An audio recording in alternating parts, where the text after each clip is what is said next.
পরবর্তী 9 দিন আমি যখন আমার ভাইয়ের বাসায় আমাকে রেখে গেছে, আপনার ইয়েতে বাসায় রেখে গেছে, আমাকে রেখে যাওয়ার পর উত্তরাতে রেখে যাওয়ার পরে এরপরে না 17 তারিখ থেকে বেবি হওয়ার পরও ওর সাথে আমার কথা হয়েছে। ও বাচ্চাকে দেখছে ভিডিও কলে, মানে সেম পুরা ফটোকপি হয়েছে বাবার। তো আমাকে যখন কথা বলছি ওর সাথে, 17 তারিখ থেকে ওর ফোনটা বন্ধ। আমি ভাবছি ও হয়তো আবারও আমার সাথে যোগাযোগ করবে না, তাই ফোন বন্ধ।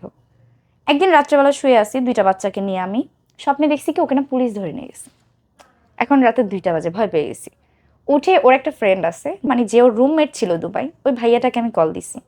কখনো ওনার সাথে আমি কথা বলি নাই বা কখনো এইভাবে হয় নাই, তো ওনাকে আমি ফোন দিছি, ভাইয়া আপনি আমাকে বলবেন যে, বলতেছে আপনাকে কেন বলবো? আমি বলছি আমি ওর বাচ্চার মা, এটা আমাকে বলার জন্য কি যথেষ্ট না পরিচয়টা? উনি আমাকে বলতেছে যে আপু আমি আপনাকে কিছু বলতে পারবো না, কারণ তাকে অবভিয়াসলি ওর ফ্যামিলি থেকে ফোর্স করছে তুমি ওকে কিছুই বলবা না, কোনো ইনফরমেশন তাকে দিবা না।